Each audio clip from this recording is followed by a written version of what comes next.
Pembahasan yang pertama yaitu mengenai konsumsi. Apa sih konsumsi itu? Konsumsi merupakan suatu kegiatan yang dilakukan oleh manusia dengan menggunakan serta mengurangi daya guna dari suatu barang maupun jasa yang memiliki tujuan untuk memenuhi kebutuhan hidup serta kepunahan manusia, baik secara perlahan ataupun sekaligus. Jadi, secara singkatnya, konsumsi merupakan suatu kegiatan yang mengurangi atau menghabiskan nilai guna suatu barang. Dari pengertian konsumsi tersebut, ada beberapa faktor yang mempengaruhi konsumsi, yaitu yang pertama, adanya penghasilan. Penghasilan berpengaruh besar terhadap tingkat konsumsi seseorang. Semakin besar penghasilan seseorang, maka orang tersebut akan mengkonsumsi lebih banyak barang atau jasa. Begitu juga sebaliknya. Yang kedua, yaitu tingkat pendidikan. Pendidikan sangat mempengaruhi pola pikir seseorang dalam melakukan suatu kegiatan konsumsi. Semakin tinggi tingkat pendidikan seseorang, umumnya tingkat konsumsinya juga akan semakin tinggi. Begitu juga sebaliknya. Yang ketiga, harga barang dan jasa. Harga barang dan jasa dapat mempengaruhi tingkat konsumsi seseorang. Semakin tinggi harga barang dan jasa, maka tingkat konsumsi akan semakin rendah, dan begitu juga sebaliknya. Yang keempat, yaitu jumlah keluarga. Keluarga yang jumlah anggotanya lebih besar akan membuat tingkat konsumsinya semakin besar. Begitu juga sebaliknya. Yang kelima, jenis kelamin. Kebutuhan antara barang atau jasa, pria dan wanita tentunya sangat berbeda. Hal tersebut juga akan mempengaruhi tingkat konsumsinya.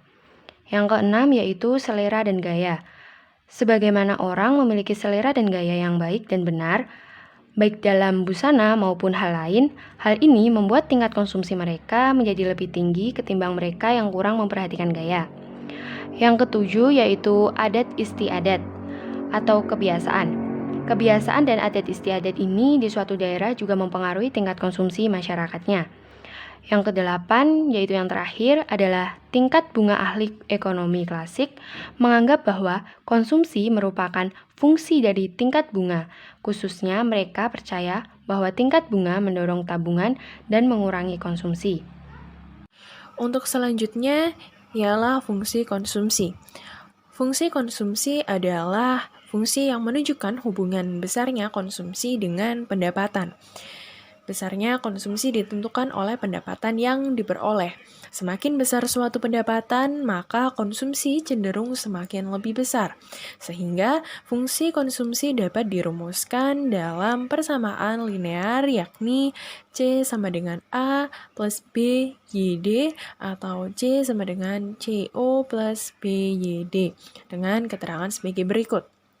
A adalah besarnya konsumsi saat pendapatan sama dengan 0 atau Y sama dengan 0. Kemudian B adalah tambahan konsumsi karena bertambahnya pendapatan.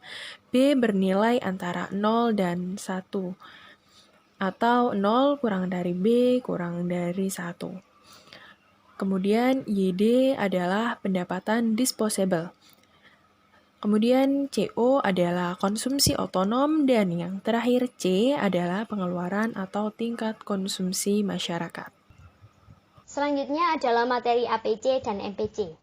MPC atau Marginal Propensity to Consume adalah konsep yang menggambarkan hubungan antara pertambahan pendapatan dan pertambahan konsumsi.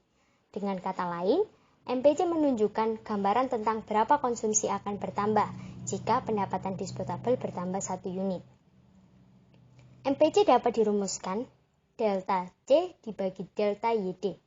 Dengan keterangan, delta C adalah pertambahan konsumsi dan delta YD adalah pertambahan pendapatan disposable.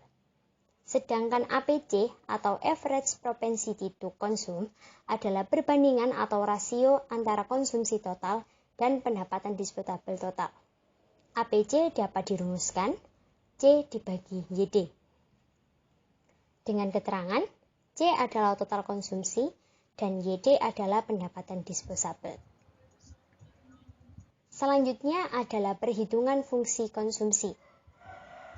Dilihat tabel di sini, dapat kita lihat pada tingkat pendapatan disposable sama dengan 0. Tingkat konsumsi adalah 300. Hal ini berarti konsumsi dasar sama dengan 300. Pada pendapatan disposable meningkat menjadi 2000 konsumsi juga meningkat menjadi 1.700. Perintahnya, tentukan persamaan konsumsi dan grafiknya. Untuk penyelesaiannya, kita ketahui delta YD sebesar 1000, delta C sebesar 700. Berarti MPC sama dengan 0,7. Artinya, 70% dari tambahan pendapatan akan digunakan untuk konsumsi. Seorang konsumen yang rasional tidak akan membelanjakan seluruh pendapatan disposable untuk konsumsi. Tambahan konsumsi di atas tidak mungkin melebihi tambahan pendapatan disposable. Tingkat pendapatan 1000 merupakan tingkat pendapatan minimal agar rumah tangga mampu membiayai seluruh konsumsinya. Sehingga dapat ditulis C sama dengan Y sama dengan 1000. C sama dengan A plus B YD. 1000 sama dengan A plus 0,7 dikali 1000. 700 plus A sama dengan 1000. Maka A diketahui 300. Berarti pada tingkat disposable sama dengan 0. Tingkat konsumsi dasarnya adalah 300. Jadi, rumus persamaan konsumsinya adalah C sama dengan 300 plus 0,7 YD. Selanjutnya adalah kurva konsumsi. Kurva fungsi konsumsinya adalah sebagai berikut. Berdasarkan kurva di sini, kurva konsumsi yang sudut kemiringannya kurang dari 45 derajat menunjukkan bahwa MPC kecenderungan melakukan tambahan konsumsi. Tidak mungkin lebih dari 1. Hal ini terbukti pada saat pendapatan disposable meningkat 1000. Konsumsi hanya bertambah 700 unit, atau MPC sama dengan 0,7. Untuk pembahasan yang kedua mengenai tabungan. Yang pertama, pengertian tabungan.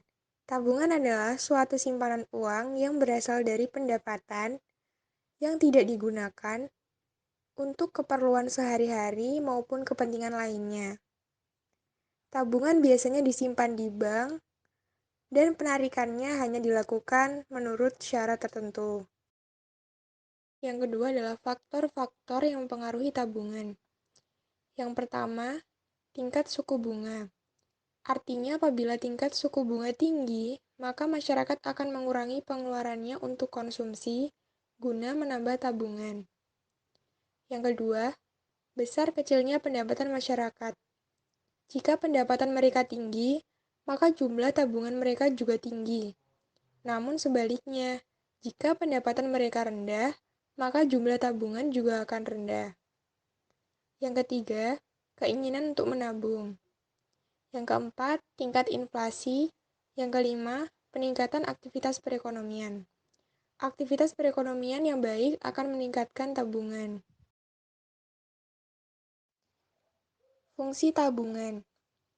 Yang dimaksud fungsi tabungan adalah suatu kurva yang menggambarkan sifat hubungan antara tingkat tabungan rumah tangga dalam perekonomian dalam pendapatan nasional atau pendapatan disposable perekonomian tersebut. Fungsi tabungan diperoleh dari fungsi konsumsi. Persamaan linier yang menggambarkan hubungan antara YD dan S adalah sebagai berikut. Y sama dengan C plus S, Y sama dengan A plus B kali YD plus S sama dengan Y min A plus B kali YD, S sama dengan min A plus 1 min B YD, di mana S-nya disebut sebagai tabungan, A-nya sebagai tabungan negatif bila pendapatan sama dengan 0, 1 min B disebut sebagai kecenderungan menabung marginal atau MPS, YD sebagai pendapatan yang dapat dibelanjakan.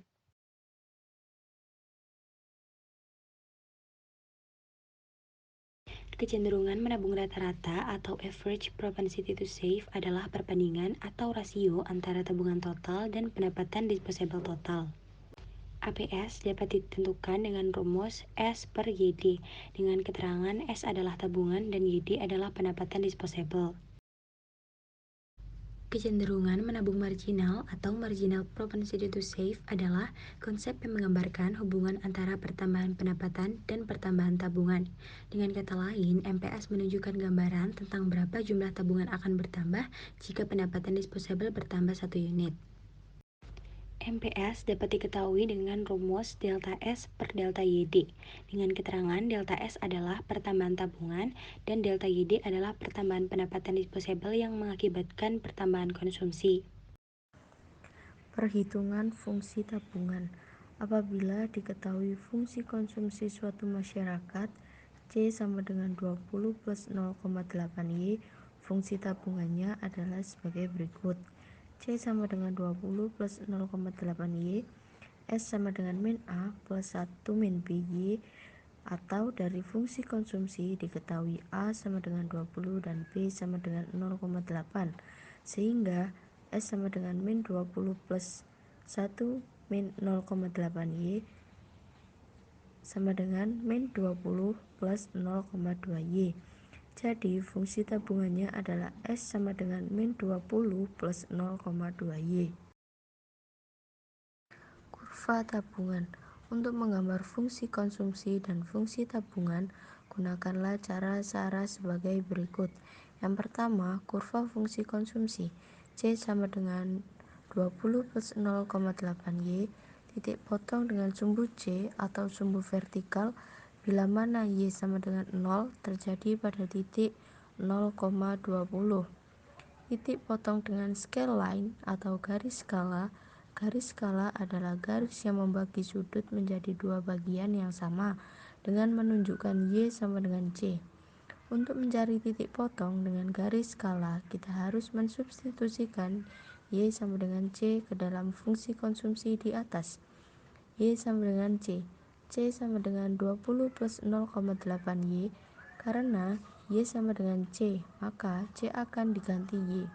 Sehingga Y sama dengan 20 plus 0,8 Y, Y min 0,8 Y sama dengan 20. 0,2 Y sama dengan 20. Atau Y sama dengan 20 per 0,2 sama dengan 20 per 2 per 10 sama dengan 20 kali 10 per 2 sama dengan 20 per 2 yang hasilnya 100. Jadi titik potong dengan garis skala terjadi saat Y sama dengan C adalah 100. Yang kedua, kurva fungsi tabungan S sama dengan min 20 plus 0,2 Y. Titik potong dengan sumbu S bila mana Y sama dengan 0 terjadi pada titik 0, min 20. Apabila titik potong dengan sumbu Y bila mana S sama dengan 0 terjadi pada titik 100,0. Nah, kurva berikut pada saat Y sama dengan C, maka tidak ada tabungan atau S sama dengan 0, sebab semua pendapatan habis untuk konsumsi. Keterkaitan MPC dan MPS. MPC merupakan perubahan konsumsi sebagai akibat perubahan pendapatan, sedangkan MPS adalah hasrat menabung seseorang. Jadi hubungan antara MPC dan MPS adalah kesatuan fungsi antara konsumsi dan semua faktor yang menyebabkan besarnya konsumsi. Apa itu investasi? Investasi adalah sebuah aktivitas menyimpan atau menempatkan dana pada periode tertentu dengan harapan penyimpanan tersebut akan menimbulkan keuntungan atau peningkatan nilai investasi. Seseorang yang berinvestasi disebut dengan investor atau penanam modal. 2. Faktor yang mempengaruhi investasi. Terdapat dua faktor utama yang mempengaruhi tingkat investasi, yaitu tingkat suku bunga dan tingkat pengembalian yang diharapkan. Yang pertama, tingkat suku bunga. Tingkat suku bunga pinjaman adalah biaya investasi yang paling menentukan. Semakin tinggi tingkat bunga pinjaman, biaya investasi semakin mahal. Akibatnya, minat atau permintaan masyarakat untuk berinvestasi akan menurun.